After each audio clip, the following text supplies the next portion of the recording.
Bismillahirrahmanirrahim. Akan membahas tentang kisah Nabi Allah Hud alaihi salatu wassalam, satu di antara 4 nabi yang berasal dari Arab. Sebuah hadis yang dikeluarkan dari Imam Ibn Hibban.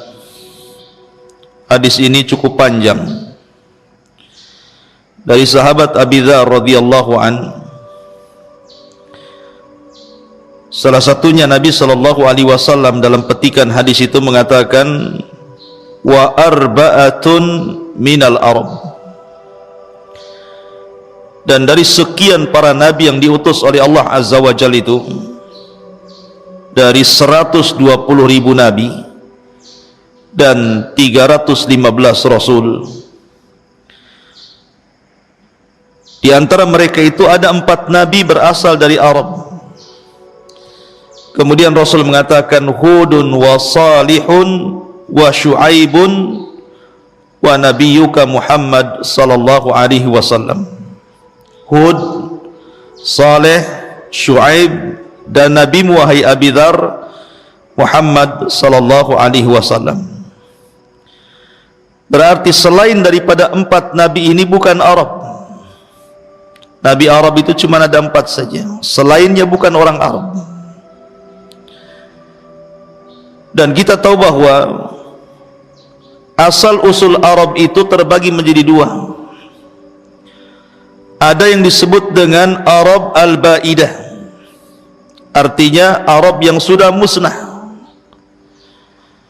Yang kedua, ada Arab yang disebut Musta'arab. Dia bukan Arab, akan tetapi fasih berbahasa Arab, sehingga disebut Musta'aribah. Orang yang bukan Arab dianggap Arab. Lah di antara Arab Ba'idah yang sudah tidak ada, seperti umpamanya Ad, kemudian Samud, Qahtan, Jurhum, Umaim, Madian dan yang lainnya, itu disebut Arab Ba'idah.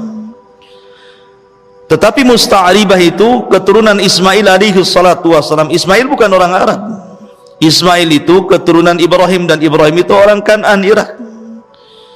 Dibawa ke Arab, kemudian berjumpa dengan kabilah Jurhum dari Yaman. Maka Ismail kecil belajar bahasa Arab dari Jurhum. Rupanya dia pula yang paling fasih bahasa Arabnya. Maka Ismail disebut Musta'arab. Di antara turunannya adalah Quraisy dan Rasul sallallahu alaihi wasallam. Lah nabi yang kita akan ceritakan ini adalah salah satu dari nabi Arab, Hud alaihi salatu wassalam. Bicara tentang Hud, siapa Nabi Allah Hud alaihi salatu wassalam? Kepada siapa dia diutus? Bagaimana tanggapan kaumnya? Bagaimana sikap Hud terhadap kaumnya? Bagaimana azab Allah turun kepada kaumnya? Maka beberapa menit ke depan kita akan menjelaskan tentang sedikit kisah daripada Hud alaihi salatu wassalam. Pertama, nasabnya. Hud, dia adalah Hud ibnu Abdillah ibnu Rabah ibnu Jalud ibnu Adin ibnu Awas ibnu Iram ibnu Syamin ibnu Nuh alaihi salatu wassalam. Berarti di sini Hud alaihi salatu wassalam masih keturunan Ad dan juga Iram. Makanya Al-Quran menyebutnya Irama Dzatil Imad. Ada kalimat Iram di situ. Iram itu kakek dari kakek-kakek buyut Nabi Allah Hud alaihi salatu wassalam. Maka kabilahnya disebut kabilah Ad ataupun kabilah Iram. Itu yang terkenal dalam Al-Quranul Karim. Lah Hud alaihi salatu wassalam dicantumkan di dalam Al-Quran sebagai nama daripada nama-nama surat. Ada namanya surah Hud. Bahkan disebutkan kampungnya Al-Ahqaf. Ada namanya suratul Ahqaf. Berarti ada nama dua surat yang berkaitan dengan kisah Hud alaihi salatu wassalam. Pertama, Hud sendiri dijadikan nama dalam satu surat dalam Al-Quran, kemudian kaumnya Ahqaf juga dijadikan nama dalam surat dalam Al-Quran. Adapun Hud alaihi salatu wassalam diutus kepada negeri Ahqaf yang ada di Hadral Maut, dekat Oman sana. Karena asal Arab itu dari Yaman, baru menyebar kemana-mana gitu ya, ke Saudi, ke jazirah yang lainnya, tapi asal Arab itu dari Yaman. Ma'asyiral muslimin yang dimuliakan Allah Azza wa Jalla, lah Allah subhanahu wa ta'ala mengutus Hud ini ke kaum yang disebut dengan Ad. Dan Ad ini Allah subhanahu wa ta'ala gambarkan dalam Al-Quran kaum yang luar biasa. Dia memiliki perawakan yang sangat tinggi, yang sangat besar, dan hidupnya aneh. Dia hidup di tenda-tenda. Jadi dia buat tenda sebesar mungkin, kemudian tenda ini dibuat tiang setinggi mungkin. Makanya Allah mengatakan Irama dzatil imad. Imad itu artinya tiang gitu. Kemudian anehnya lagi, kaum Ad ini suka membuat pahatan-pahatan bukit, dibuatnya istana, tapi bukan untuk ditempati, untuk main-main saja.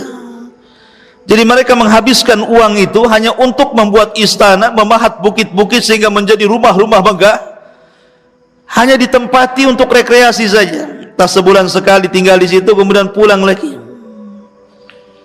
Makanya nanti Allah subhanahu wa ta'ala kemudian menyinggung perbuatan mereka. Bagaimana Allah mengatakan tanhituna minal jibali buyutan farihin, dan kamu pahat sebagian dari gunung-gunung untuk dijadikan rumah-rumah dengan sangat rajinnya, tetapi bukan untuk ditempati, main-main saja. Ma'asyiral muslimin yang dimuliakan Allah subhanahu wa ta'ala, baik, kita akan urut kisah ini. Setelah Nuh alaihi salatu wassalam meninggal dunia,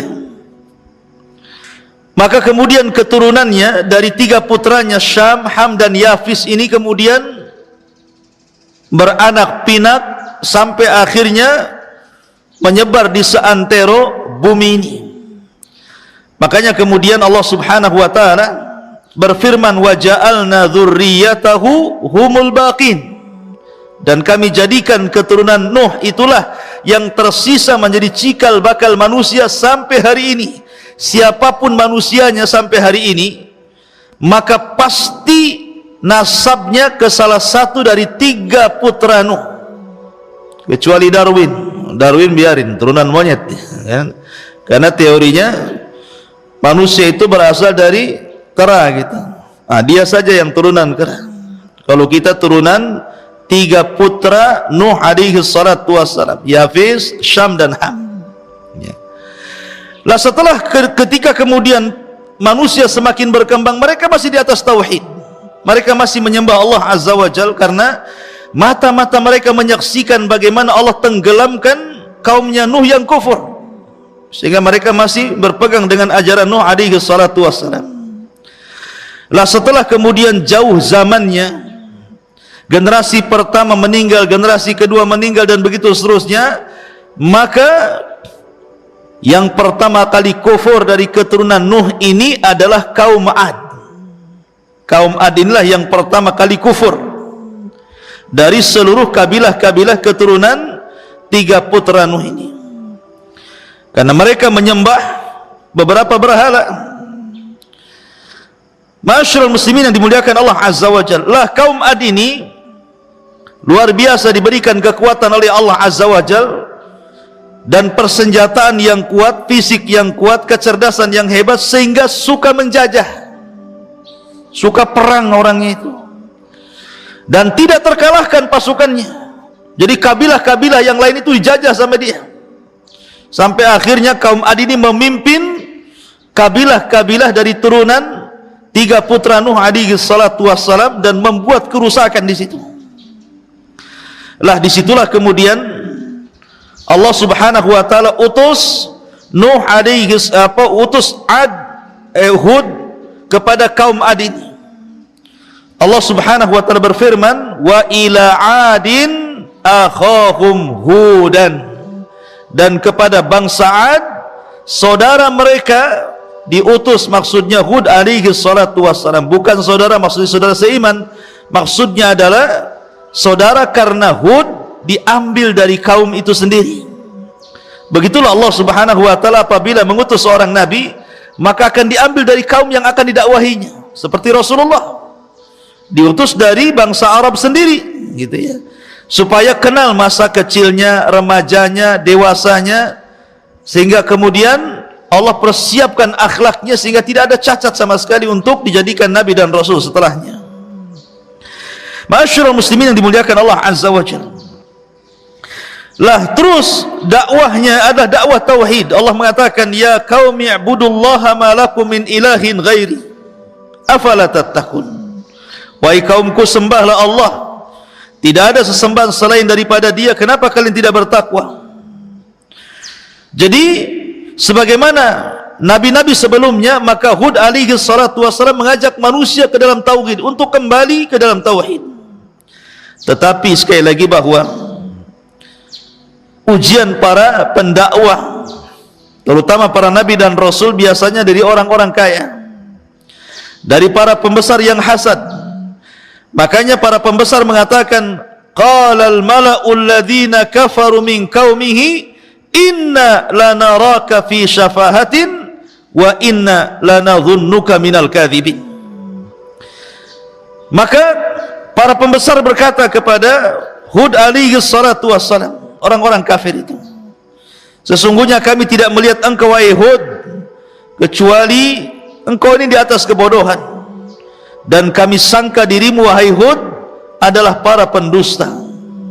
Lihat, semua para nabi itu didustakan kaumnya, terutama para pembesarnya. Makanya Hud membela dan mengatakan, ya qaumi laisa bi safahatun walakinni rasulun min rabbil alamin. Wahai kaumku, saya tidak bodoh, saya ini utusan dari Allah Subhanahu wa ta'ala, Rabbul alamin, Rabb semesta alam. Akhirnya terus Hud mendakwai mereka, tetapi Allah takdirkan kadzabat adanul mursalin. Memang Ad itu suka mendustakan para rasul. Ma'asyiral muslimin yang dimuliakan Allah Azza wa Jalla, sampai pada waktunya ketika terus Hud alaihi salatu wassalam mendakwai kaumnya, marah kaumnya. Kemudian mereka mengatakan kepada Nabi Hud alaihi salatu wassalam, untuk dibuktikan kalau engkau seorang nabi, datangkan azab, katanya. Kalau kau seorang nabi, datangkan azab sekali. Maka ketika itu betul-betul Allah Subhanahu wa taala mengirim azab kepada mereka. Azab yang pertama kali Allah kirim apa? Paceklik yang berkepanjangan selama 3 tahun berturut-turut, sampai bumi ini kering kelontang, tidak ada yang hidup dari tumbuhan, banyak binatang ternak yang mati. Akhirnya mereka kelaparan.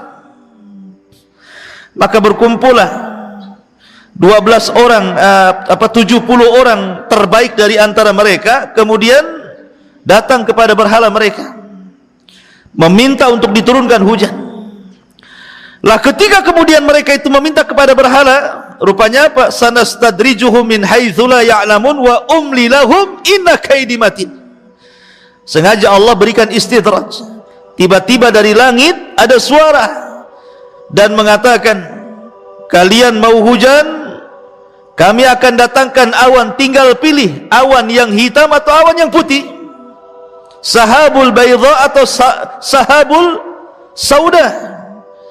Maka mereka memilih awan yang hitam karena berpikir bahwa awan hitam itu yang akan mendatangkan hujan. Tiba-tiba awan itu betul-betul datang, membungkus bumi awan hitam itu. Dan tiba-tiba dari awan hitam itu keluar hawa yang sangat dingin sampai menusuk. Yang pertama kali merasakan seorang wanita. Lari wanita ini karena tahu ini bukan hujan, ini azab. Kemudian meminta pertolongan kepada Hud alaihi salatu wassalam dan bertobat. Maka kaum Ad ini merasa bahwa doa mereka dikabulkan, bahwa patung-patung dan berhala itu mengabulkan doa mereka. Mereka senang ketika datang awan hitam membungkus negeri mereka. Ketika itulah tiba-tiba Allah Subhanahu wa taala berfirman, falamma ra'awhu aridan mustaqbila awdiyatihim.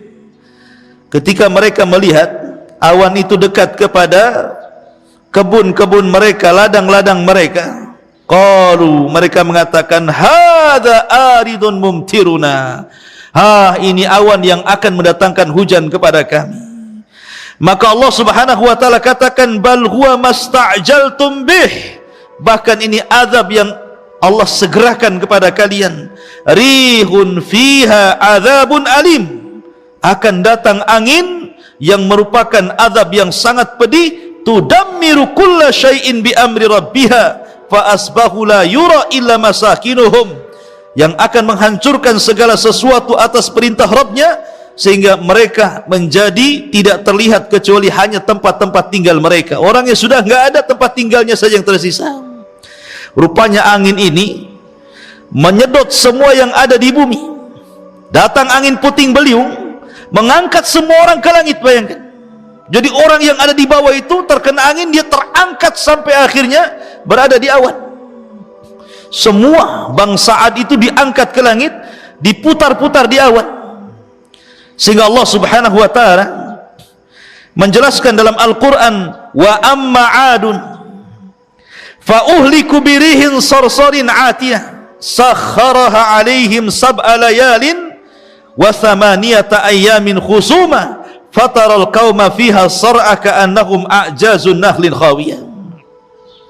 Sedangkan kaum Ad, mereka telah dibinasakan dengan angin topan puting beliung yang sangat dingin sekali.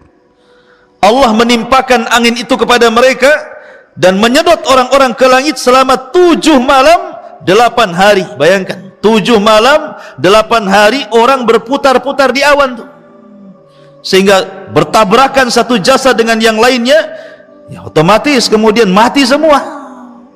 Ketika sudah tidak ada yang hidup di atas itu, karena lama sekali kan diputar-putar itu di langit itu, kemudian mereka dilempar oleh Allah Subhanahu wa taala, dan Allah gambarkan ka'annahum a'jazun nakhlin khawiyah.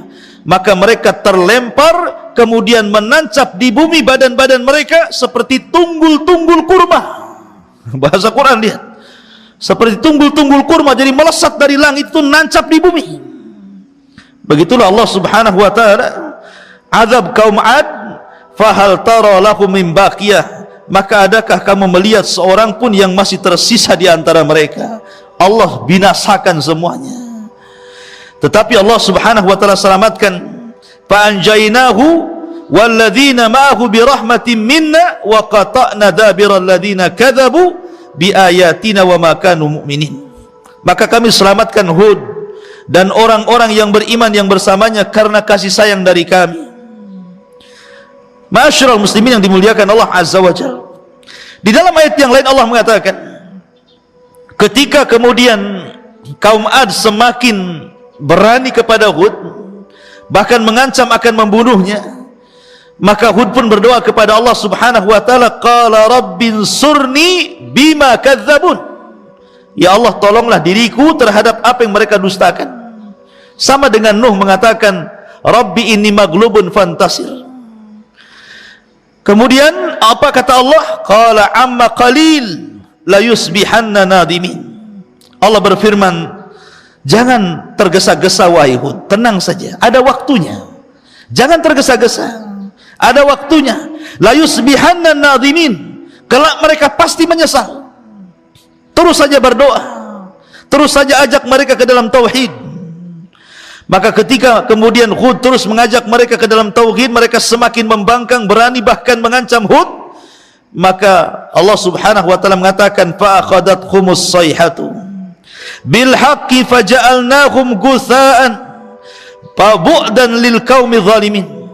Lalu mereka benar-benar dimusnahkan oleh suara yang mengguntur, dan kami jadikan mereka seperti sampah yang dibawa banjir, maka binasalah bagi orang-orang yang zalim. thumma ansha'na min ba'dihim qurunan akharin.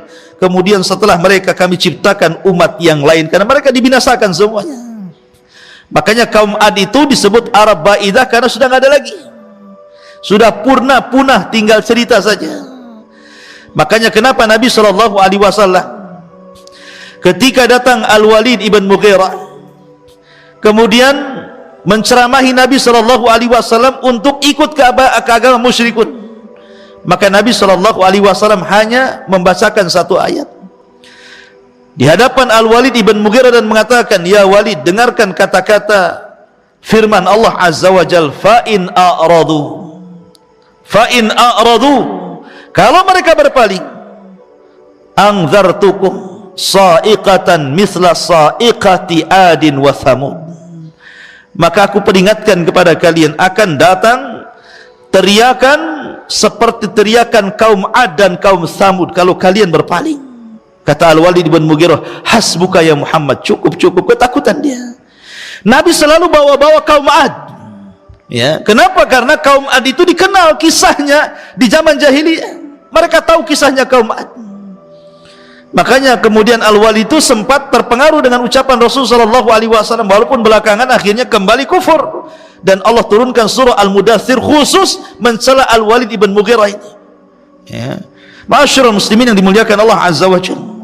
Maka inilah diantara kilasan Allah Subhanahu wa ta'ala menceritakan bagaimana kisah kaum Ad yang Allah Subhanahu wa ta'ala katakan allati lam yukhlaq mithluha fil bilad, tidak ada makhluk seperti kaum Ad yang Allah ciptakan di zaman itu. Itu bahasa Quran loh, ya. Allah Subhanahu wa ta'ala yang mengatakan seperti itu, tidak ada makhluk seperti kaum Ad yang Allah ciptakan, ya. Ma'asyiral muslimin yang dimuliakan Allah Azza wa Jalla, ada yang mengatakan, ya, karena kaum Ad ini pertama mereka orangnya aqwiya asyiddah, orangnya kuat-kuat dan orangnya keras-keras. Kemudian Allah berikan kekuatan fisik yang luar biasa, kemudian juga diberikan keahlian arsitektur yang luar biasa. Makanya seninya seni tingkat dewa, mungkin bahasa kitanya, seni tingkat tinggi sudah. Mereka memahat dengan gaya mereka. Mungkin di zaman sekarang kan banyak ya, untuk mengeruk gunung saja kita bawa beko gitu. Zaman itu mana ada beko, ya pakai tangan lah kan itu. Tetapi mereka bisa membuat istana-istana yang luar biasa. Buktinya peninggalan Thamud, dan Thamud itu kan dekat dengan Ad. Karena apa yang dilakukan kaum Thamud itu mengikuti tradisi nenek moyang mereka kaum Ad, dan sampai sekarang masih ada. Bisa kita saksikan peninggalan kaum Thamud itu, bagaimana hebatnya mereka membuat bukit-bukit dijadikan istana dan menjadi keajaiban dunia sampai hari ini, ya, keajaiban dunia. Mana ada orang yang bisa memahat gunung jadi istana. Bahkan sebagian ahli tarikh mengatakan sampai berlebihan, mereka membuat istana itu dari bahan emas dan perak.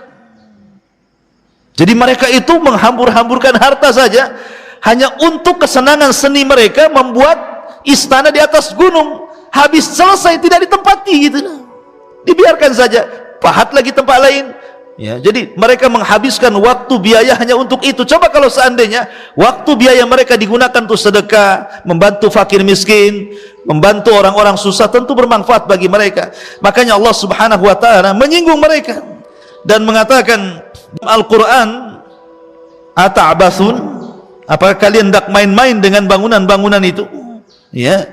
Allah sendiri yang mengatakan, apakah kalian hendak main-main dengan bangunan itu? Padahal kalau seandainya mereka kemudian mau menginfakkan harta itu di jalan Allah Azza wa Jalla, tentu akan lebih manfaat lagi. Atabnuna bi kulli ri'in ayatan ta'basun, apakah kalian membangun setiap bangunan tinggi dan megah untuk tanda-tanda kuasa kalian, dan kalian main-main setelah itu, ya. Allah sendiri di sini kan. Maka kemudian mereka pun sombong. Inilah yang menjadikan kesombongan kaum Ad. Akhirnya mereka kufur, menyembah berhala, membuat kerusakan. Allah Subhanahu wa ta'ala hancurkan karena mereka mendustakan Hud alaihi salatu wassalam. Wallahu a'lam bissawab. Ini yang bisa kita kisahkan dari kisah Hud alaihi salatu wassalam berdasarkan nas Al-Quran. dan sunnah Nabi sallallahu alaihi wasallam. Subhanakallah bihamdika asyhadu an la ilaha illa anta astaghfiruka wa atubu ilaik. Allahu taala alam. Assalamualaikum warahmatullahi wabarakatuh.